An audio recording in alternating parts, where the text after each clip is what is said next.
இந்த அரசாங்கமும் இதுக்கு முதல் இருந்த அரசாங்கங்களை போன்று தமிழ் மக்கள் விரோத செயல்பாடுகளிலே தீவிரமாக தொடர்ந்தும் செயல்பட்டு கொண்டு வருகிறது என்பது நிரூபிக்கப்படுகின்ற ஒரு விடயமாக இன்றைக்கு இருக்கின்றது. அது மட்டுமல்லாமல் வந்து இது காணி சம்பந்தப்பட்ட விஷயம்.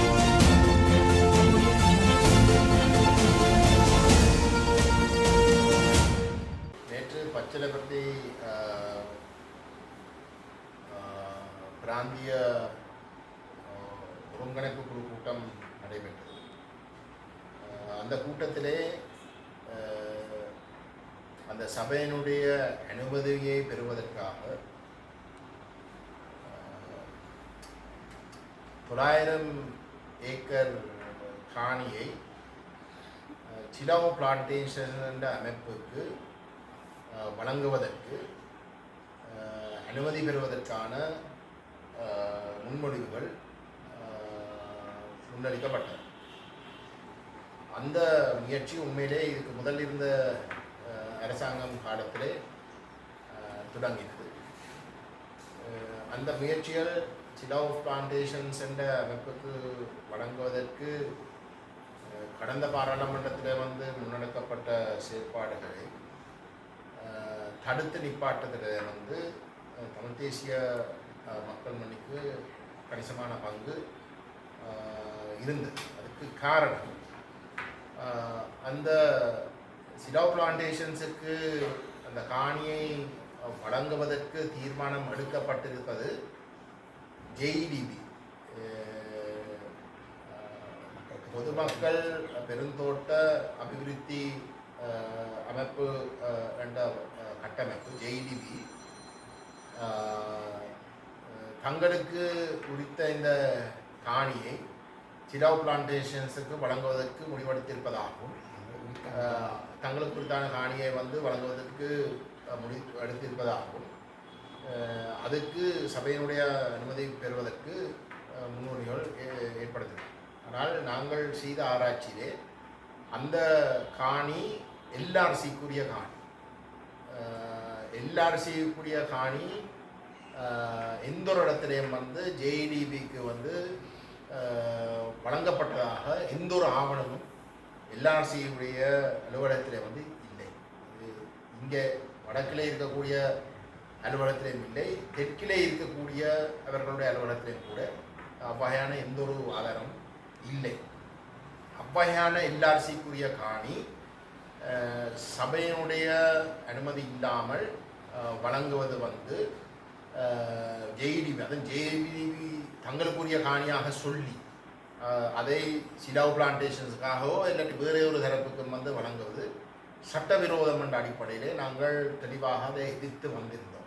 அது மட்டுமல்லாமல் வந்து கொழும்பிலே இருக்கக்கூடிய ஜேஇடிபி இந்த மண்ணோட சம்பந்தப்படாத இந்த மக்களுக்கு எந்த விதமான தொடர்பும் இல்லாத தெற்கை சார்ந்த அதுவும் இராணுவ பின்னணியிலே வந்து இயங்குகின்ற ஒரு அமைப்புக்கு வந்து அந்த 900 ஏக்கர் காணியை வந்து வழங்குறது தான் நாங்கள் கடுமையாக வந்து எதிர்க்கிறோம். எங்களுடைய கருத்து வடகிழக்கில் இருக்கக்கூடிய அரசு காணிகள் வந்து முழுமையாக இங்கே இருக்கக்கூடிய மக்கள் பூர்வீக மக்களுக்கு அவர்களுடைய நன்மைக்காக பயன்படுத்தணும், அபிவிருத்திக்காக பயன்படுத்தணும் இதில் மாற்று கருத்து கிடையாது.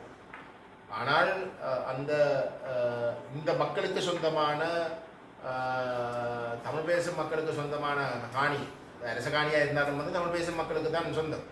அந்த காணியை வந்து இந்த மண்ணோட சம்பந்தப்படாத அதுவும் விசேஷமாக வந்து இராணுவ பின்னணியோட வந்து இயங்குகின்ற அமைப்புகள் போன்ற தரப்புகளுக்கு வந்து வழங்குவதை நாங்கள் எந்த காரணத்துக்கும் ஏற்றுக்கொள்ள முடியாது. அந்த வகையில் வந்து நாங்கள் இந்த அரசாங்கம் ஆட்சிக்கு வருவதற்கு முதலில் டக்ளஸ் தேவானந்தாவுடைய தலைமையிலே வந்து இந்த ஒருங்கிணைப்பு குழு கூட்டங்கள் நடைபெற்ற பொழுதும் கூட நாங்கள் தொடர்ச்சியாக எதிர்த்து வந்திருக்கின்றோம். நாங்கள் எதிர்த்ததாலே வந்து இதுக்கு முதல் இருந்த அரசாங்கங்கள் வந்து அந்த நாங்கள் இது சட்டவிரோதமாக வந்து எல்ஆர்சியுடைய காணியை வந்து ஜேஇடிபி உரிமை கோருகின்ற அந்த விடயத்தை சரியாக வந்து கண்டுபிடிப்பதற்கு வந்து ஆராய்ச்சி செய்து வந்து அறிக்கை சமர்ப்பிப்போம் என்று சொல்லியும் இதுவரைக்கும் வந்து அந்த அறிக்கை எதுவுமே வந்து சமர்ப்பிக்கப்படவில்லை. நேற்று நடைபெற்ற கூட்டத்தில் வந்து அனுமதி பெறுவதற்காக வந்து இந்த திட்டம் முன்மொழிக்கப்பட்ட பொழுது நாங்கள் அதில் வந்து அந்த திட்டத்தை கடுமையாக எதிர்த்து சட்டவிரோதமாக இந்த காணியை எல்ஆர்சியுடன் இருந்து பறித்து கொழும்புக்கு கொண்டு சென்று இந்த மண்ணோட சம்பந்தப்படாத ஒரு தரப்புக்கு வந்து இந்த காணியை வழங்கி அதுவும் இராணுவ பின்னணியோடு இயங்குகின்ற ஒரு அமைப்புக்கு இந்த காணிகளை வழங்கி இறுதியில் வந்து திரும்ப வந்து வடக்கிலையும் வந்து குடியேற்றங்களை நடத்துவதற்கு இது வழிவகுக்கும் என்ற அடிப்படையில் தான் நாங்கள் அதை எதிர்த்தோம். அந்த வகையில் வந்து நாங்கள் மிக தெளிவாக சொன்னோம், வடகிழக்கிலே இருக்கக்கூடிய காணிகள் தமிழ் பேசும் மக்களுக்கு உரித்தான, தமிழ் பேசும் மக்களுக்கு அவர்களுடைய எங்களுடைய மக்களுடைய அபிவிருத்திக்கு அது பயன்படுத்தப்பட வேணுமே தவிர அந்த காணிகளை அபிவிருத்தி என்ற பெயரில் வந்து அந்த காணிக்கு உரித்தான மக்களுக்கு வந்து நன்மை கொடுக்காத வகையிலையும் வெளி மாவட்டங்களை சேர்ந்த வெளி இனத்தவர்களை சேர்ந்த மக்களுக்கு வந்து அந்த அந்த வாய்ப்புகளை கொடுப்பது பொருத்தமற்றது. அதை நாங்கள் கடுமையாக எதிர்ப்போம். அது இந்த சிலோ பிளான்டேஷன்ஸுக்கு எடுத்த முயற்சி மட்டுமல்ல, எதிர்காலத்தில் இருக்கக்கூடிய எடுக்கப்படுகின்ற முயற்சிகளும் அவ்வகையிலே இந்த மக்களுக்கு வந்து அபிவிருத்தியை எடுத்து கொடுக்காமல் எடுக்கின்ற அத்தனை செயல்பாடுகளையும் நாங்கள் தொடர்ந்தும் எதிர்ப்போம். வடக்கிலே அது விசேஷமாக படை போன்ற பிரதேசத்தில் வந்து காணி இல்லாத மக்கள் எத்தனையோ ஆயிரக்கணக்கில் வந்து குடும்பங்கள் இருக்கிறார். அவர்களுக்கு வந்து தங்களோட வாழ்க்கை நடத்த முடியாத வகையில் வந்து அவர்கள் இன்றைக்கு ஒரு நெருக்கடிக்குள்ளே வந்து தள்ளப்பட்டிருக்கிறார். அவர்களுக்கு வந்து அந்த எல்ஆர்சி காணிகளை வந்து பார்த்து அவர்களுக்கு வந்து உறுதி காணியாக வந்து அது எடுத்து கொடுக்க வேண்டியது வந்து தான் முதல் பொறுப்பு. காணிகளை கொடுத்து அந்த மக்களுக்கு வந்து ஒரு வீடு அவர்களுடைய தலைக்கு மேலே வந்து ஒரு கூரையை வச்சிருக்கிற ஒரு நிலைமையை உறுதிப்படுத்துவது தான் ஒரு அரசினுடைய முதல் பொறுப்பு. அதுக்கு பிற்பாடு தான் மெட்ட அனைத்து சரி. அதுகளை செய்யாமல் வந்து அந்த மக்கள் தொடர்ந்து மெனாதிகளாக வந்து வீதியில் இருக்க வேண்டிய ஒரு நிலைக்கு தள்ளப்பட்டு இருக்க வெளி தரப்புகள், இந்த மண்ணோட சம்பந்தப்படாத வெளித்தரப்புகள், அதுவும் இந்த மண்ணிலே இருக்கக்கூடிய தமிழ் பேசும் மக்களை இனப்படுகொலை செய்கிறதுக்கு துணையாக இருந்த இராணுவ பின்னணியோடு இயங்குகின்ற தரப்புகளுக்கு வந்து இந்த காணிகளை வழங்குவது என்பது நாங்கள் முற்று முழுதாக எதிர்ப்போம் என்பதை நாங்கள் மீண்டும் மீண்டும் வலியுறுத்த வேண்டும். ஒரு தரப்பு இந்த அரசு காணியை விடுவிப்ப கொண்டு ஒரு தரத்தில் சொல்லிக்கொண்டு இவ்வாறான மரமாக வேலையை தான் செய்து கொண்டு வருது. அனுரகுமார யாழ்ப்பாணத்துக்கு வந்து விஜயம் செய்து ஒரு சில அலுவலகங்களை துறந்த பொழுது அவருடைய பேச்சில் வந்து அவர் தெளிவாக சொல்லியிருக்கிறார், வந்து மக்களுக்கு சொந்தமான காணிகள் அனைத்தையும் வந்து தான் விடுவிச்சு தருவதா. அப்படி இருக்க வந்து நேற்று வடிகாமம் வடக்கிலே தனியார் காணிகளை வந்து சுயரிக்கிறதுக்குரிய செக்ஷன் 2 நோட்டீஸ்கள் இப்போ வந்து அரசாங்கத்தால் வந்து விடுவிக்கப்படுகின்றது. அது மட்டும் இல்லாமல் வந்து பலாலியில் கிழக்கு பக்கத்தாக வலிகாமம் வடக்கு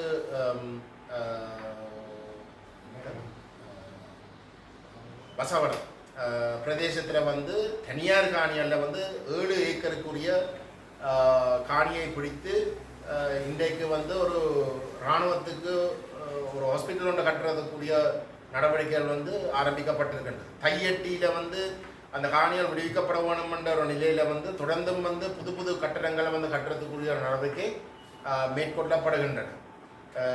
அது மட்டும் இல்லாமல் வந்து இன்றைக்கு சட்டவிரோதமாக இதுக்கு முதல் இருந்த அரசாங்கங்கள் செயல்பட்டதையே போல இந்த பழைய போன்ற பிரதேசத்தில் வந்து இந்த 900 ஏக்கர் காணியை வந்து அந்த இதுக்கு முதலே அது ஒரு சர்ச்சைக்குரிய ஒரு திட்டம், அது சட்டவிரோதமாக ஜெய்விபியால் வந்து சட்டவிரோதமாக வந்து கையகப்படுத்துறதுக்காக முன்னெடுக்கப்பட்ட ஒரு செயல் என்று தெரிஞ்சிருந்து அரசாங்கம் அதை மூடி மறைத்து அதுக்குரிய அனுமதி பெறுவதற்கான எடுத்த முயற்சி நாங்கள் இருந்திருக்காட்டி வந்து அதை தோற்கடிக்கப்பட்டிருக்காது. ஆகவே இந்த அரசாங்கமும் இதுக்கு முதல் இருந்த அரசாங்கங்களை போன்று தமிழ் மக்கள் விரோத செயல்பாடுகளிலே தீவிரமாக தொடர்ந்தும் செயல்பட்டு கொண்டு வருகிறது என்பது நிரூபிக்கப்படுகின்ற ஒரு விடயமாக இன்றைக்கு இருக்கின்றது. அது மட்டுமில்லாமல் வந்து இது காணி சம்பந்தப்பட்ட விஷயம், ஊழலை ஒழிக்கிற என்று சொல்லியிருக்கிறார்கள். அரசியல் பழிவாங்கல்களை செய்வதை தாங்கள் முடிவுக்கு கொண்டு வருவோம் என்ற வாக்குறுதியை வழங்கினார்கள். துறை சார்ந்த விடயத்திலே அரசியல் தலைவர்கள் இருக்காது என்ற கருத்துக்களை வந்து தெரிவிச்சிருக்கிறார்கள். ஆனால் உங்களுக்கு தெரியும், கடந்த ஒரு சில நாட்களாக வந்து ஆசிரியர் இலங்கை ஆசிரியர் சங்கத்துடைய தலைமையில் வந்து ஆசிரியர்கள் பலர் வடமாகாண முதல்வருடைய அலுவலகத்துக்கு முன்னால், ஆளுநருடைய அலுவலகத்துக்கு முன்னால் போராடி கொண்டிருக்கிறார். அந்த விவகாரம் வந்து உண்மையிலே டிரான்ஸ்ஃபர் போர்டில் வந்து இந்த யூனியன்ஸ் இருக்கத்தக்கதாக வந்து அந்த டிரான்ஸ்ஃபர் சம்பந்தமாக வந்து பேசி முடிவுகள் எடுக்கப்பட்டிருந்தது. அந்த 2026க்குரிய டிரான்ஸ்ஃபர்ஸ் தொடர்பாக வந்து பேசப்பட்ட ஒரு இணக்கப்பாடு எட்டப்பட்டு இருந்தது. அப்படி இருக்கவும் அந்த டிரான்ஸ்ஃபர் போர்ட் இருக்கக்கூடிய அங்கத்தவர்கள் அனைவரும் இணங்கி முடிவெடுக்கப்பட்டு அதில் வந்து கையொப்பமிட்டு இருந்த நிலையிலே அதுக்கு பிற்பாடு வந்து அந்த முடிவுகளை மாற்றி அமைச்சு மேல் முறையீடு என்ற பெயரில் வந்து சட்டவிரோதமாக அவ்வகையாலே எந்த விதமான ஒரு என்ன சொல்ற பொறிமுறையும் இல்லாத ஒரு சபையொன்றை உருவாக்கி எடுக்கப்பட்ட முடிவுகளை மாற்றி அமைச்சு ஜேவிபியுடைய தொழிற்சங்கத்துடைய ஆதிக்கத்திலே தங்களுடைய நலன்கள் பூர்த்தி செய்யக்கூடிய வகையிலையும் தங்களுக்கு எதிராக செயல்படக்கூடிய தரப்புகளை பழிவாங்குகின்ற நோக்கத்தோடும் வந்து எடுக்கப்பட்ட முடிவுகள் காரணமாகத்தான் அந்த போராட்டங்கள் வந்து நேற்றைய ஒரு சில தினங்களாக வந்து நடைபெற்று கொண்டிருக்கின்றன. இந்த விவகாரங்கள் தொடர்பாக வந்து ஆதாரபூர்வமாக வந்து அதை நிரூபிக்கிறதுக்குரிய ஆவணங்கள் ஆளுநர் அவர்களுக்கும் வடமாகாண கல்வி அமைச்சருடைய செயலகத்துக்கும் வந்து வழங்கப்பட்டு இருக்கவும் வந்து அதுக்கு மேலாக வந்து நாங்கள் ஆளுநர் அவர்களை நானும் கௌரவ ஸ்ரீதரன் அவர்களும் நேரடியாக சந்தித்து அவர்களுக்கு வந்து இந்த முறைகேடுகள் தொடர்பாக வந்து விவரமாக விளங்கப்படுத்தியும் வந்து அந்த முறைகேடுகள் அந்த தவறுகளை பூர்த்தி செய்வதற்கு அதை நிவர்த்தி செய்வதற்கு நடவடிக்கை எடுக்காமல் இருப்பது வந்து எங்களுக்கு ஒரு கடும் ஏமாற்றத்தை ஏற்படுத்துகின்றது. நாங்கள் இதை மனவருத்தத்தோடு கூறுகின்றோம். ஆளுநர் வந்து ஜிஏஆ இருந்த காலத்தில் வந்து ஒரு புகழ்பெற்றவர், மிகவும் சிறப்பாக வந்து இயங்கின ஒரு நபராக வந்து பார்க்கப்பட்ட ஒரு சூழலில் இன்றைக்கு அதே ஆளுநர் வந்து ஆளுநர் என்ற பதவிக்கு வந்து ஜனாதிபதி தயவிலே வந்து இருக்க வேண்டிய ஒரு நிலையிலே முழுக்க வந்து அரசாங்கத்துடைய அரசியல் தலைவர்களுக்கு வந்து துணை போகிறார்களோ என்ற அளவுக்கு வந்து நாங்கள் கேள்வி எழுப்ப வேண்டிய ஒரு இடத்துக்கு தள்ளப்படுறோம். ஏனென்றால் விவரமாக வந்து சொல்லப்பட்டதுக்கு பிறகு அந்த போராடுகின்ற மக்களுக்கு வந்து நேற்று பின்னேரம் வந்து அந்த மக்களை சந்தித்து அவர்களுக்கு வந்து உரித்த வாக்குறுதிகளை வந்து கொடுப்பதாக வந்து சொன்னதுக்கு பிறகு அவ்வகையிலே எந்த விதமான நடவடிக்கையும் எடுக்காமல் வந்து அந்த பாதிக்கப்பட்ட ஆசிரியர்கள் வந்து தங்களுடைய போராட்டத்தை வந்து வேறொரு களத்தில் வந்து குறிப்பாக வந்து சட்ட ரீதியாக வந்து நடவடிக்கை எடுக்கிறதுக்கு தள்ளப்படுறார்கள் என்றால் உண்மையிலே வந்து அது இந்த ஜேவிபியினுடைய அரசியல் தலையீட்டு செயற்பாடுகளுக்கு நிர்வாகமும் வந்து துணை போகிறதாகத்தான் நாங்கள் முடிவெடுக்க வேண்டியிருக்கின்றது. ஆகவே ஜேவிபியும் தேசிய மக்கள் சக்தியும் இதுக்கு முதல் எவ்வகையிலே இந்த சிங்கள பேரினவாத கட்சிகள் யூஎம்பியாக இருக்கலாம், எஸ்எல்எஃபியாக இருக்கலாம், இல்லை அவை மையப்படுத்தின கட்சிகளுடைய கடந்த 76 வருஷமாக செயற்பாடுகளாக வந்து இருக்கலாம். அவர்கள் செயல்பட்டதுக்கு அதே மாதிரி தான் இன்றைக்கும் வந்து ஜேவிபியும் வந்து செயல்படுகின்றதான் உண்மை.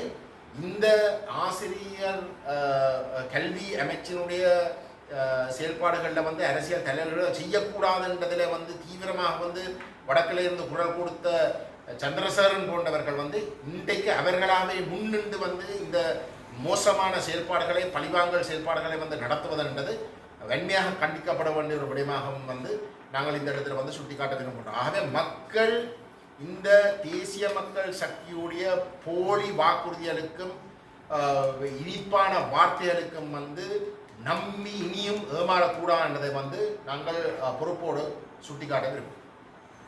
ஏற்கனவே ஆரம்பத்தில் வெள்ளக்கொடி விவகாரத்தில் நடந்தது என்பதை நீங்கள் வெளிப்படுத்தியிருந்தீர்கள். இப்பொழுது சரத்பொன்சன் அவர்கள் வெள்ளக்கொடி விவகாரம் தொடர்பிலே சில விடயங்களை தெரிவித்திருக்கின்றார். அதனுடைய உங்களுடைய கருத்து?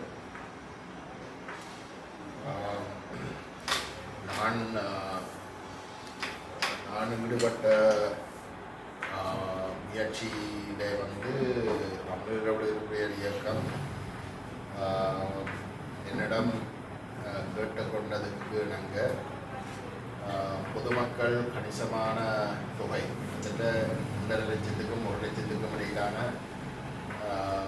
சனத்தொகை வந்து இயக்கம் கட்டுப்பாட்டு பிரதேசத்திலே இருந்த நிலையிலே இராணுவம் தொடர்ச்சியாக ஹெவி ஆர்ட்லரி ஆயுதங்களை பயன்படுத்தி அந்த மக்களை தொடர்ந்தும் அழிக்கிறதுக்கான வேலைகள் நடைபெற்று கொண்டிருந்த ஒரு சூழ்நிலை இயக்கம் அந்த மக்களுடைய உயிர்களை காப்பாற்றுவதற்காக கண்காணிக்கப்பட்ட ஒரு பொறிமுறை ஒன்றை ஏற்படுத்துவதற்கு என்னிடம் கேட்டு நான் அந்த அவ்வகையான ஒரு இணக்கப்பாட்டை ஏற்படுத்துவதற்கு ஈடுபட்டிருக்கிறேன். அந்த இடத்துல வந்து மே மாதம் 2009 16ஆம் தேதி இருந்து நேரம் காலப்பகுதியிலிருந்து கிட்டத்தட்ட இரவு 8 மணி வரைக்கும் வந்து அந்த பேச்சுவார்த்தை நடைபெற்று இணக்கப்பாட்டு விடப்பட்டது. அதாவது 2 பிஷப் மேன் கிங்ஸ்லி சுவாமி பிஷப் அவர்களும் ராயல் ஜோசப் பிஷப் அவர்களையும் அரசாங்கம் நேரடியாக தொடர்பு கொண்டு அவர்களையும் அரசு தரப்பில் இருந்து பசில் ராஜபக்சவும் நானும் வன்னிக்கு சென்று அங்கு தமிழர்களுடைய இயக்கத்துடைய அரசு துறப்பிற்பாளர் நடேசன் அவர்கள் வழியில் வந்து அந்த மக்களை பாதுகாப்பாக முன்னெடுப்பதற்கான ஒரு பொறுமுறை ஏற்படுத்துவதற்கான பேச்சுவார்த்தை நடைபெறும். அதுக்கு பிறகு இந்த செயல்பாடுகள் நடக்கும் என்றதுதான் நாங்கள் பேசினோம்.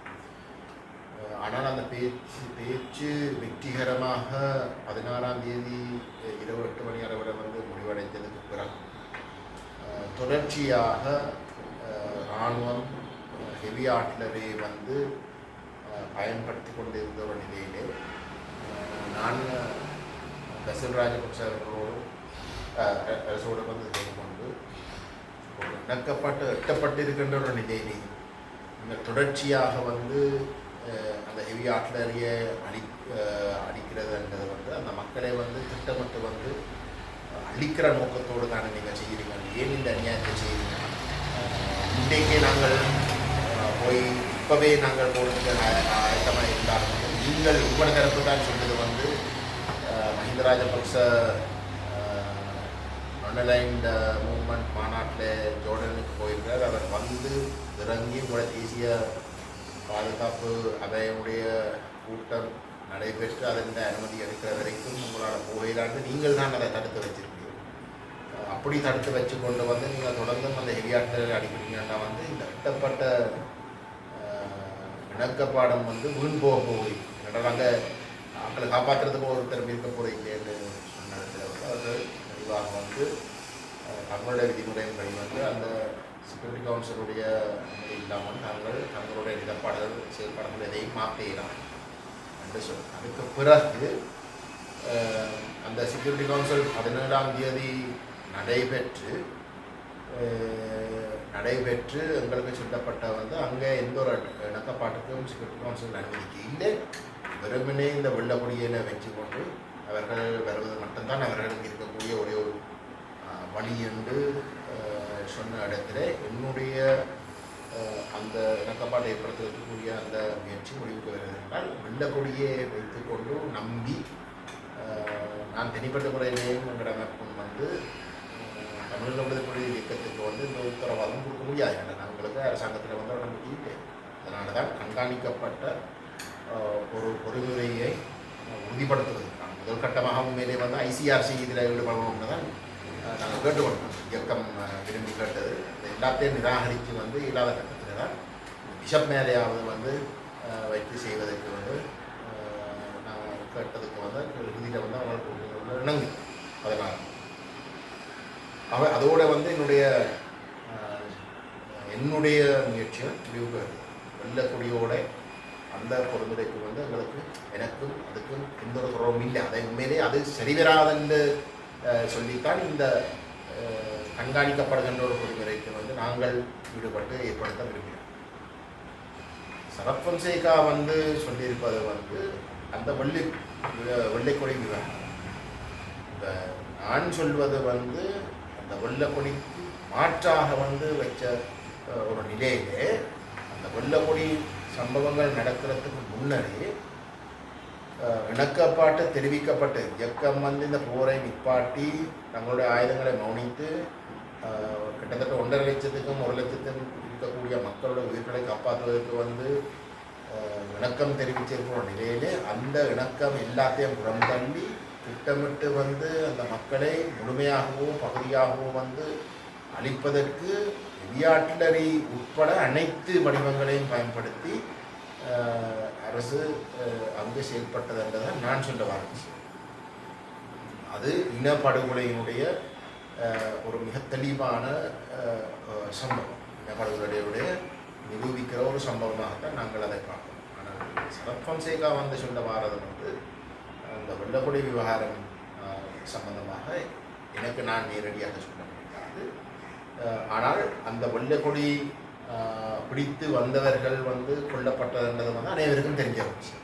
காலப்போக்கில் வந்து தெரிய வந்தது. சரத் பொன்சேகாவுடைய போன கிழமை அவர் நடத்தின ஊடக சந்திப்பில் வந்து சொல்லப்படுகின்ற கருத்து, தான் சாட்சி கொடுக்கறதுக்கு தயாரென்று சொல்லப்படுகின்ற கருத்து வந்து ஒரு உள்ளக விசாரணைக்குள்ளே இந்த விவகாரங்கள் முடக்கப்படுவதற்கான அத்திவாரம் போடுகின்ற ஒரு கருத்தாகத்தான் நாங்கள் பார்க்கிறோம். என்றால் அரசாங்கத்துக்கும் வந்து ஒரு சர்வதேச குற்றவியல் விசாரணை ஒன்று நடைபெற்றால் அது சர்வதேச மட்டத்தில் ஸ்ரீலங்காவுடைய அரசாங்கத்துடைய இணக்கப்பாடு இல்லாமலும் வந்து நடந்தால் ஒரு இனப்படுகொலை என்ற விவகாரம் நிச்சயமாக வந்து நிரூபிக்கப்படும் என்ற ஒரு நம்பிக்கை எங்களிடம் இருக்குது. அரசாங்கத்துக்கும் அந்த பலத்த சந்தேகம் நிச்சயமாக இருக்கும். அதனால தான் ஒரு சர்வதேச விசாரணையை வந்து எப்படி என்றாலும் வந்து தவிர்க்க வேண்டும் என்று அவர்கள் நினைக்கிறார். இன்றைக்கு தமிழ் மக்கள் மட்டத்தில் வந்து இந்த உள்ளக விசாரணைக்குள்ள முடக்குவதற்கு வந்து தமிழ் தலைவர் குறிப்பாக வந்து சுமந்திரன் போன்ற நபர்கள் வந்து செயல்பட்டு இருந்தும் இன்றைக்கு அந்த தரப்புகள் பலவீனப்பட்டு போயிருக்கிறதே வந்து தமிழ் மக்கள் வந்து அந்த உள்ளக விசாரணையை முற்றுமுழுதாக நிராகரிக்கிறார்கள். ஒரு சர்வதேச குற்றவியல் விசாரணையை மட்டும்தான் தமிழ் மக்கள் இணங்குகிறோம். அதில் ஒரு இனப்படுகொலை என்ற விவகாரம் விசாரிக்கப்படுறதை தான் பாதிக்கப்பட்ட மக்கள் விசாரிக்க வேண்டும் உறுதியாக இருக்கிறோம் என்று நிரூபிக்கப்பட்டிருக்கின்ற ஒரு சூழல்.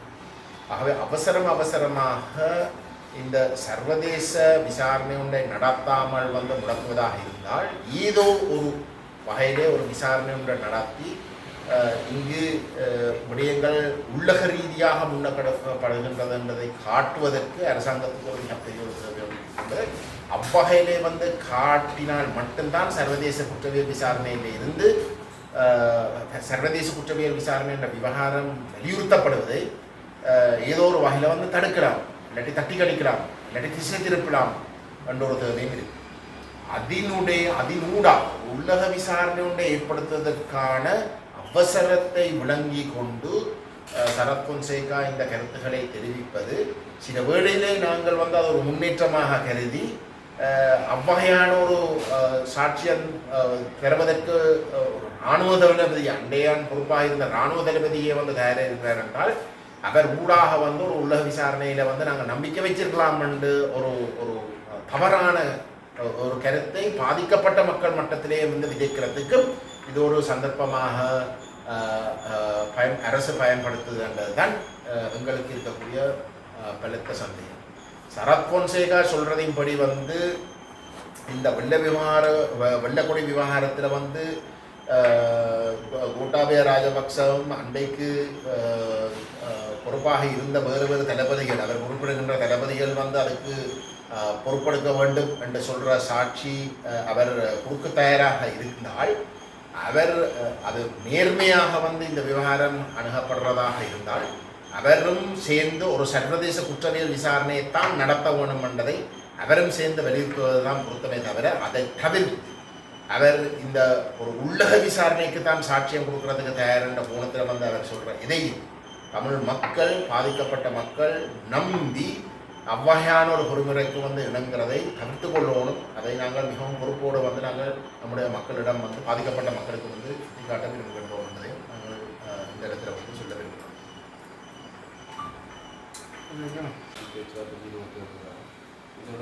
உங்களோட கூட்டுகளில் ஜனநாயக தமிழ் தேசிய கூட்டணி தான் நேற்று கூட்டம் வச்சிருக்கு, தமிழ் கட்சிகள் இல்லை. ஜனநாயக தமிழ் தேசிய கூட்டணியோட பங்காளிகள் வந்து கூடி மாகாண சபை தேர்தல் வைப்போம் என்பது இது ஒரு நடைமுறைப்படுத்தணும் என்ற கருத்து. நாங்கள் ஜனநாயக தமிழ் தேசிய கூட்டணியோட எழுத்து மூலமாக செய்த ஒப்பந்தத்தில் மிக தெளிவாக ஒற்றையாட்சி முறைக்குள்ளே தமிழ் அரசியல் நடத்துவதற்கு அறவே இடமில்லை என்பதை வந்து எழுத்து மூலமாக வந்து நாங்கள் தெளிவாக அதில் குறிப்பிட்டிருந்தாங்க. அது மட்டுமல்லாமல் வந்து 13ஆம் திருத்தம் வந்து ஒரு இறுதி தீர்வும் இல்லை, மற்றது ஐக்கிய ராஜ்ய யோசனைகள் வந்து ஒரு தீர்வு இல்லை, அது அனைத்து ரெண்டும் நிராகரிக்கப்படணும் என்ற விஷயத்தை வந்து அந்த ஒப்பந்தத்தில் தெளிவாக எழுத்து மூலமாக வந்து பதிவு செய்யப்பட்டிருந்தது. அதுக்கு ஜனநாயக தமிழ் தேசிய கூட்டணியின் பங்காளி கட்சிகள் அனைவரும் அதுக்கு ஒப்பந்தமிட்டது. அதுக்கு பிற்பாடு அவர்கள் இந்த உள்ளூராட்சி சபையில் வந்து எங்களோட இணைந்து நாங்கள் விட்டு கொடுப்பனை செய்து அவர்களுக்கு பதவிகளை வந்து இந்த சபைகளில் வந்து கொடுத்ததுக்கு பிறகு அந்த பெற்றதுக்கு பிறகு நன்மை பெற்றதுக்கு பிறகு அவர்கள் எங்களோட ஒப்பந்தம் செய்திருக்காண்டி வந்து எந்த ஒரு சபையிலையும் வந்து அவர்கள் பதவியை எடுத்திருக்க முடியாது. தவிசாளர் பதவிகளை வந்து பெற்றிருக்க முடியாது, தவிசாளர் பதவியிலையும் பெற்றிருக்க முடியாது. அப்படி பெறுவதற்கு வந்து எங்களுடைய உதவிகளை பெற்று செய்த ஒப்பந்தத்தை மீறுகின்ற வகையில் வந்து அவர்கள் இந்த 13ஆம் திருத்தம் சம்பந்தமாக கூட்டங்கள் வைப்பது வந்து தெளிவாக வந்து தாங்களாகவே விரும்பி அந்த ஒப்பந்தத்திலிருந்து விலகிறதுக்கு சமமான செயலாகத்தான் நாங்கள் அதை பார்க்குறோம். நாங்கள் ஜனநாயக தமிழ் தேசிய கூட்டணியுடைய பங்காளி கட்சிகள் அனைவருடைய தலைவர்களோடையும் வந்து நாங்கள் ஒரு மாதத்துக்கு முன்பதாக நான் வெளிநாடுக்கு இந்த உத்தியோகபூர்வமான பாராளுமன்ற குழு விஜயங்களில் மேற்கொள்வதற்கு முதல், அதாவது அவர்கள் திருகோணமலையில் வச்ச இந்த 13ஆம் திருத்தம் சம்பந்தமாக வச்ச ஒரு சந்திப்புக்கு முதலில் தெளிவாக இந்த விடயத்தை தொடர்ந்தும் பணிமுண்டை வலியுறுத்துகின்ற செயற்பாடுகள் கொண்டாலும் அந்த ஒப்பந்தத்திலே அவர்களாக வந்து விலை கொள்கிற ஒரு செயற்பாடாகத்தான் நாங்கள் பார்ப்போம் என்பதை நாங்கள் அவர்களிடம் சொல்லியிருந்தோம். அப்பொழுது அவர்கள் தெளிவாக எங்களிடம் கொடுத்த பதில் என்னென்றால், நீங்கள் நினைக்கிறீர்கள் அரசாங்கம் ஒரு அரசியலாக கொண்டு வர போகும், ஆனால் அரசாங்கம் அப்படி கொண்டு வர போவதில்லை என்றதான் தங்களுடைய அவ்வகையான ஒரு வெற்றிடம் இருக்கின்ற ஒரு நிலையிலே இருக்கிற 13ஆம் திருத்தத்தில் இருக்கக்கூடிய மாகாண சபை தேர்தலை வைக்கிறதுக்கு நாங்கள் பார்க்கணும். இல்லாட்டி வந்து அரசாங்கம் இருக்கிற ஆளுநரை வச்சு கொண்டு தங்களுடைய செயற்பாடுகள் அனைத்தும் நாங்கள் விரும்பினபடி வந்து தெரிவு செய்யப்பட்ட சபை இல்லாமல் வந்து செய்து கொண்டு போயிடும். அது முழுக்க வந்து அவர்களை பலப்படுத்துகிற ஒரு வேலையாகத்தான் இருக்குது. அதுக்காக மட்டும்தான் நாங்கள் அதை பற்றி கதைக்கிறதே தவிர இந்த ஒப்பந்தத்தை மீறுகின்ற நோக்கத்தோடு இல்லை என்ற கருத்தை தான் எங்களிடம் சொன்னேன். அப்பொழுது நான் திரும்பவும் எழுதினேன், இல்லை, அரசாங்கம் தெளிவாக வந்து ஒரு புதிய அரசியலமைப்பு கொண்டு வரதாக வந்து பாராளுமன்றத்தில் வந்து பிரதமர், ஜனாதிபதி, வெளிவிவகார அமைச்சர் போன்றவர்கள் முக்கியமான இடங்களிலே வந்து வாக்குறுதிகள் வழங்கியிருக்கிற ஒரு சூழலில் நாங்கள் அதை எல்லாத்தையும் வந்து அவர்கள் கோபுரமாக சொல்லியிருக்கிற நிலையிலேயும் அதை கருத்தில் எடுக்காமல் அவர்கள் கொண்டு வர போகிறது இல்லை என்ற கோணத்தில் வந்து நாங்கள் செயல்பட முடியாது. இந்த நேரத்தை பார்த்து அப்படி சொல்லியிருக்கிற நேரத்தை பார்த்து வந்து நீங்கள் இந்த இந்த 13 பற்றி கதைக்கிறது தான் நாங்கள் முற்றிலும் தவறென்று சொல்கின்றோம். அதை நீங்கள் தயவு செய்து முற்பரிசீலனை செய்வோம். ஏன்னா நாங்கள் தொடர்ந்து அப்படி என்றால் வந்து நாங்கள் தொடர்ந்து அந்த ஒப்பந்தத்தின் பிரகாரம் வந்து நீங்கள் வேலை செய்ய தயாரில்லை என்ற ஒரு தான் நாங்கள் வர வேண்டியது என்பதை நாங்கள் தெளிவாக சொல்லியிருக்கோம். அதுக்கு பிற்பாடு வந்து சுரேஷ் பிரேமச்சந்திரன் இந்த கூட்டங்களை ஒழுங்கு செய்கிறத வந்து சூத்திரதாரி வந்து சுரேஷ் பிரேமச்சந்திரன் தான் முக்கியமாக செயல்பட்ட பிபிஆர்எஃப்டைய செயலாளர். அவர் இந்த சுவிட்சர்லாண்டில் நடந்த உத்தியோகபூர்வமான விஜயத்தில் வந்து கலந்து கொண்டார். ஜனநாயக தமிழ் தேசிய கூட்டமை சார்பாக அவர் தான் அதன் பிரதிநிதியாக வந்து கலந்து கொண்டார். அந்த கூட்டத்தில் வந்து மிக திட்டத்தெளிவாக அரசாங்கம் வந்து இந்த ஐக்கிய ராஜ்ய அரசியலமைப்பை வந்து கொண்டு வந்து நிறைவேற்றப் போவதாக வந்து தெளிவாக சுவிஸ் அரசாங்கம் நல்லிணக்க ஏற்பாடுகளில் ஈடுபட்டு கொண்டு இருக்கிற ஒரு 3 நாடுகளில் ஒரு பங்காக இருக்கக்கூடிய சுவிஸ் அரசாங்கத்துடைய மிக முக்கியமான பிரதிநிதிகளிடம் வந்து தெளிவாக எங்களுக்கு முன்னாலே வந்து சொல்லியிருக்கிறார். அதுவும் எங்களோட அதை பற்றி ஒன்றும் பேசவில்லை என்று நாங்கள் சொன்ன இடத்துல வந்து அரசாங்கம் சொன்ன பதில் இதுதான் எல்லாத்துக்கும் விட முக்கியம்.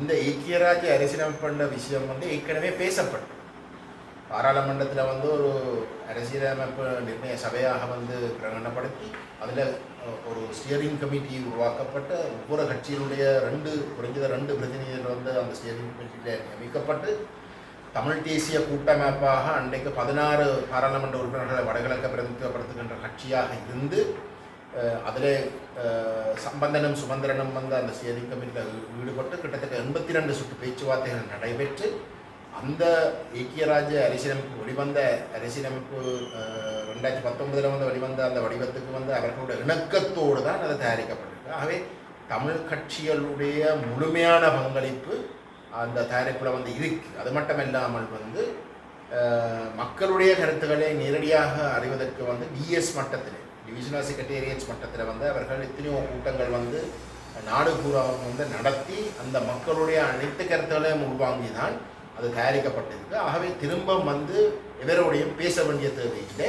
இப்போ தேவைப்படுகின்ற வந்து அந்த பேசி தயாரிக்கப்பட்ட அந்த ஐக்கிய ராஜ்ய வடிவத்தை பாராளுமன்றத்தில் நிறைவேற்றுவது தான் என்றது தான் எங்களுக்கு சொல்லப்பட்டது. அப்படி தெளிவாக அரசாங்கத்துடைய திட்டத்தை அதுவும் மிகவும் அவசரமாக வந்து அவர்கள் பாராளுமன்றத்தில் கொண்டு வந்து 3/2 பெரும்பான்மை அவர்களுக்கே இருக்கிற ஒரு நிலையில் வேறு எவரோடையும் பேசி 3/2 பெரும்பான்மை எடுக்க வேண்டிய தேவை இல்லை. அரசாங்கத்திடமே 3/2 பெரும்பான்மைக்கும் விட 9 உறுப்பினர்கள் மேலதிகமாகவும் இருக்கு. அது அவ்வகையான ஒரு மிகவும் ஒருதலைபட்சமாக எல்லாத்தையும் வந்து ரஷ் பண்ணக்கூடிய ஒரு சூழல் இருக்கிற நிலையிலே அரசாங்கம் இவ்வகையான ஒரு மோசமான 11 சொல்லி இருக்கிற ஒரு நிலையில் அது உத்தியோகபூர்வமான ஒரு நல்லிணக்கத்தில் ஏற்பாடு செயல்பட்டு கொண்டிருக்கிற தரப்புக்கு சொல்லப்பட்டிருக்கிற நிலையிலே இந்த 13ஆம் திருத்தத்தை பற்றி தொடர்ந்தும் வந்து கதைச்சு கொண்டு இருப்பது என்பது அந்த ஐக்கிய ராஜ்ய அரசியலமைப்பை எதிர்க்க வேண்டிய பொதுமக்களை தயார்படுத்தாமல் திசை திருப்பி அந்த ஐக்கிய ராஜ்ய அரசியலமைப்பை வந்து தமிழ் மக்களுடைய அனுமதியோடையும் ஆதரவோடையும் நிறைவேற்றுவதற்கு துணை போருகின்ற ஒரு செயலாகத்தான் நாங்கள் இதை பார்க்கிறோம். மீண்டும் வந்து ஜனநாயக தமிழ் தேசிய கூட்டணிக்கு வந்து நாங்கள் வலியுறுத்துவது தயவு செய்து எங்களோட மக்களுக்கு வந்து வகையான ஒரு மோசமான செயலை செய்யாதீங்க. ஏற்கனவே வந்து தமிழரசு கட்சியுடைய செயலாளர் சுமந்திரன் தான் தயாரித்த ஐக்கிய ராஜ்ய அரசியலமைப்பை தமிழரசு கட்சி உடைய வெண்ட பாராளுமன்ற உறுப்பினர்களை வைத்துக்கொண்டு அவர்களுக்கு திணித்து அழுத்தங்களை கொடுத்து கட்சியை அதை எதிர்க்காமல் பண்ணுறதுக்குரிய ஒரு வேலை நடைபெற்று கொண்டிருக்கிற இடத்துல ஜனநாயக தமிழ் தேசிய கூட்டணியாவது வந்து அதை எதிர்க்கிறதுக்கு வந்து செயல்பட ஓடுமே தவிர வந்து இப்படி சுமந்திரன் போன்ற தரப்புகளுக்கு வந்து துணை போகிற வகையிலே ஐக்கிய ராஜ்ய நிறைவேற்றத்துக்கு ஒரு சந்தர்ப்பத்தை ஏற்படுத்தி கொடுக்குற வகையிலே அவர்கள் செயல்படக்கூடாது என்பதை நாங்கள் மீண்டும் தமிழ் தேசிய மக்களுடைய தமிழ் தேசிய பேரவையுடைய வந்து அவர்கள் தொடர்ந்து வந்து பயணிக்க விருப்பம் இல்லை என்றால் அது வேறு விஷயம். அவர்கள் அதை பகிரங்கமாக சொல்லி வந்து அவர்கள் விலகிக் கொள்ளலாம். அதில் ஒரு மனஸ்தாபம் எங்களுக்கு கிடையாது. நாங்கள் எங்களை கூட உறுதியாக இருப்போம். நாங்கள் அதில் விட்டு கொடுக்க மாட்டோம். ஆனால் இன்றைக்கு இந்த நேரத்தில் வச்சு சுரேஷ் பிரேமச்சந்திரன் இந்த கூட்டத்தில் கலந்து கொண்டதுக்கு பிறகு சுவிட்சர்லாந்து கூட்டங்களில் வந்து கலந்து கொண்டதுக்கு பிறகு இந்த 13 பட்டி வந்து மக்கள் மட்டத்தில் கொண்டு போய் வந்து ஒரு கருத்தை விதைக்கிறான்றது முழுக்க வந்து சுமந்திரனுடைய ஐக்கிய ராஜ்ய அரசியலமைப்பு தேசிய மக்கள் சக்தி வந்து ஒற்றையாட்சிக்குள்ள முடக்கிற அந்த நிகழ்ச்சிகளுக்கு வந்து துணை போகின்ற அதுக்கு முழுமையாக வந்து ஒத்துழைக்கின்ற ஒரு செயலாகத்தான் நாங்கள் பார்க்கிறோம். இன்னொரு தற்பொழுது மாகாண சபை தேர்தலை நடத்துபவர்கள் அதிகம் பேசப்பட்டு வருகின்றது. இந்திய தரப்பும் அதனையே விரும்புவதாக கூறப்படுகின்றது. இந்த நிலையில் தொடர்ச்சியாக மாகாண சபை முறைமை தமிழர்களுக்கான தீர்வு அல்ல, சமஷ்டி முறையிலான ஒரு தீர்வு தான் அவசியம் என்று வலியுறுத்தி வருகிறீர்கள். இந்த நிலையில் இந்திய தரப்புக்கு தமிழ் தேசிய மக்கள் முன்னணி என்ன செய்தியை சொல்ல வேண்டும்? இந்தியா வந்து இந்திய லிங்க ஒப்பந்தத்தை தான் நடைமுறைப்படுத்த சொல்லி கேட்டு இந்த இந்திய இலங்கை ஒப்பந்தத்தை நடைமுறைப்படுத்துகின்ற பேரில் ஸ்ரீலங்கா அரசாங்கம் கொண்டு வந்து நிறைவேற்றுறது தான் 13ஆம் திருத்தம். அந்த 13ஆம் திருத்தம் ஒற்றையாட்சி முறைமைக்குள்ளே கொண்டு வந்து முடக்கினபடியால் அந்த 13ஆம் திருத்தம் ஸ்ரீலங்காவுடைய அரசியலமைப்பில் நிறைவேற்றப்பட்ட நாளில் இருந்து இந்தியா உட்பட மற்ற தரப்புகள் வந்து அந்த 13ஆம் திருத்தத்தில் பிரயோசனம் இல்லை, அதை நடைமுறைப்படுத்தணும், இல்லாட்டி அதை பலப்படுத்தணும், இல்லாட்டி அதை தாண்டி போகணும் என்ற கதையை தான் கதைக்கிறோம். நிறைவேற்றப்பட்ட நாளில் இருந்தே வந்து அதில் பிரயோசனம் இல்லைன்னு தான் சொல்லி கொண்டிருக்கிறோம். இது 38 வருஷமாக வந்து நடந்தது. 38 வருஷமாக நாங்கள் இன்றைக்கும் ஒரு அரசியலமைப்பில் இருக்கிற ஒரு விவகாரத்தை வந்து நடைமுறைப்படுத்துன்னு கேட்குறோம் என்றால் எந்தளவு தூரத்துக்கு வந்து அது ஒரு பிரயோசனமற்றதுன்றது அவர்களுடைய அந்த கோரிக்கையிலே வந்து வெளிவரும். ஆகவே இந்தியா வந்து இந்திய இலங்கை ஒப்பந்தத்தை வந்து தமிழ் மக்கள் நிராகரிக்கல, நாங்களும் வந்து நிராகரிக்கல. இந்திய இலங்கை ஒப்பந்தத்தில் இருக்கக்கூடிய அம்சங்களை வந்து உண்மையிலே வந்து இங்கே தீர்வாக நடைமுறைப்படுத்துகிறதாக இருந்தால் அது ஒற்றையாட்சியை தாண்டின ஒரு சமஷ்டி ஒரு ஆட்சி முறைக்கு ஊடாக மட்டும்தான் நடைபெறும் என்றது 38 வருஷம் நிரூபிச்சிருக்கு. ஆகவே இந்தியா தொடர்ந்தும் வந்து இந்த 13ஆம் திருத்தத்தை பற்றி கதைப்பதுன்றது ஒரு அர்த்தமற்ற ஒரு கருத்தாகத்தான் நாங்கள் கருதுகின்றோம். இந்த விஷயத்தை நீங்கள் கேட்ட கேள்விக்கு வந்து பதில் சொல்வதாக மட்டுமல்ல, பிரதமர் நரேந்திர மோடி அவர்கள் வந்து இலங்கைக்கு விஜயம் செய்த பொழுது அவர் தமிழ் கட்சிகளை வந்து சந்திக்கிறதுக்கு வாய்ப்பை கொடுத்த பொழுது வந்து தமிழ் தேசிய மக்கள் முன்னணியும் தமிழ் தேசிய பேரவை சார்பாக வந்து நான் அந்த இடத்துல வந்து மோடி அவர்களுக்கு நேரடியாகவே வந்து இந்த கருத்தை வந்து பதிவு செய்திருந்தேன். ஆனால் துரதிர்ஷ்டவசமாக இந்த கருத்தை ஆணித்தரமாக சொல்ல வேண்டிய தரப்பு வந்து தமிழரசு கட்சி. ஏனென்றால் தமிழ் தேசிய அரங்களை வந்து தமிழரசு கட்சிக்கு தான் கூடுதலான வாக்கு பெற்ற ஒரு பெரிய கட்சியாக இருக்குது. தமிழரசு கட்சி வந்து இந்த கருத்துக்களை வந்து சொல்லாம். தமிழரசு கட்சி வந்து மக்களுடைய தேர்தல் காலத்தில் வந்து அவர்கள் மக்களிடம் வந்து ஆணையை பெறுவதற்கு வந்து சமஷ்டி என்ற கருத்துக்களை வந்து வலியுறுத்தி கிடைச்ச அந்த ஆணைக்கு நேர்மையாக பயணிக்காமல் தமிழரசு கட்சி வந்து இந்த ஐக்கிய ராஜ்ய நிகழ்ச்சிகளுக்குள்ளே இணங்கி போகின்ற ஒரு நிலைமை இருக்கிறதால இந்தியா போன்ற ஒரு மிக முக்கியமான நாட்டுக்கு உண்மைகளை சொல்லி இந்தியாவை வந்து ஒரு சரியான, அதாவது இந்தியாவுடைய நிலங்களை பாதுகாத்து இந்திய இலங்கை ஒப்பந்தத்தை வந்து பாதுகாத்து, ஆனால் அந்த இந்திய இலங்கை ஒப்பந்தத்தில் தமிழருடைய இனப்பிரச்சனைக்கு தீர்வு என்ற விவகாரங்கள் சரியாக நடைமுறைப்படுத்துவதற்கு சொல்ல வேண்டிய விஷயங்களை கூட சொல்லாமல் இருக்கிறது தான் இங்கே இருக்கக்கூடிய மிகப்பெரிய பிரச்சனை. 10 பாராளுமன்ற உறுப்பினர்கள் கொண்ட கட்சிகள் பிரதமர் மோடி அவர்களை சந்திக்கிற இடத்துல வந்து அதில் ஒரு கட்சி ஜனநாயக தமிழ் தேசிய கூட்டணியினுடைய பிரதிநிதிகள் வந்து 13ஆம் திருத்தத்தை பற்றி பேசுகிறார்கள். பிரதான கட்சியாக இருக்கக்கூடிய தமிழரசு கட்சி வந்து அதை பற்றி பேசாமலே இருக்கிறார்கள். அந்த இடத்துல வந்து நான் மட்டும்தான் வந்து தமிழ் தேசிய மக்கள் முன்னணி தமிழ் தேசிய பேரவை மட்டும்தான் வந்து தமிழ் மக்களுக்கு தேவைப்படுகின்ற விஷயத்தை மட்டும் வலியுறுத்தி இருக்கிற இடத்துல வந்து நான் ஒரு சிறுபான்மை. எங்களுடைய அமைப்புடைய குரல் வந்து 10 பேரில் வந்து உண்டு. ஆகவே அவ்வகையில் வந்து ஒரு நிலைமை தொடர்ந்தும் இருக்கிற வரைக்கும் தமிழ் தேசியம் வந்து வெறுமனே தேர்தலில் வாக்கள் எடுக்கிறதுக்காக மட்டும் தமிழரசு கட்சியும் ஜனநாயக தமிழ் தேசிய கூட்டணியும் வந்து கதைச்சு பேசி வாக்கை பெற்றதுக்கு பிறகு வந்து அந்த கொடுத்த மக்களுடைய ஆணைக்கு நேர் மாறாக வந்து ஒற்றையாட்சிக்குள்ளே தொடர்ந்தும் தமிழ் அரசியலை வந்து முடக்கி வச்சிருக்கிறதுக்கு துணை போகின்ற வகையில் வந்து செயல்படுது.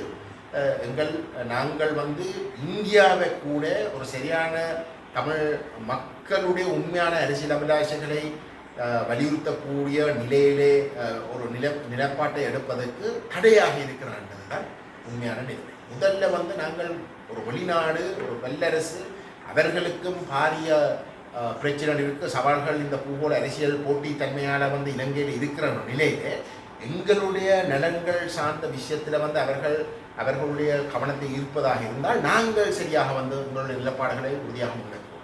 அப்படி முன்வைச்சும் இந்திய வல்லரசு வந்து அதை செவிமடுக்காமல் வந்து செயல்பட்டால் நாங்கள் இந்தியா மீது வந்து குற்றச்சாட்டுகளை வைக்கலாம். ஆனால் இங்கே நாங்கள் வந்து முழுமையாக ஒரு தவறான தமிழ் மக்களுடைய ஆணைக்கு ஒரு துரோகம் அளிக்கிற வகையில் வந்து நாங்கள் எங்களுடைய செயல்பாடுகளை வைத்துக்கொண்டு, அதாவது தமிழரசு கட்சியும் ஜனநாயக தமிழ் தேசிய கூட்டணியும் வந்து ஒற்றையாட்சிக்குள்ளே முடக்கி இருக்கிற ஒரு நிகழ்ச்சிகளுக்குள்ளே இருக்கிற வரைக்கும் வந்து நாங்கள் இந்தியாவை பற்றி வந்து குறை சொல்லி ஒரு விஷயம்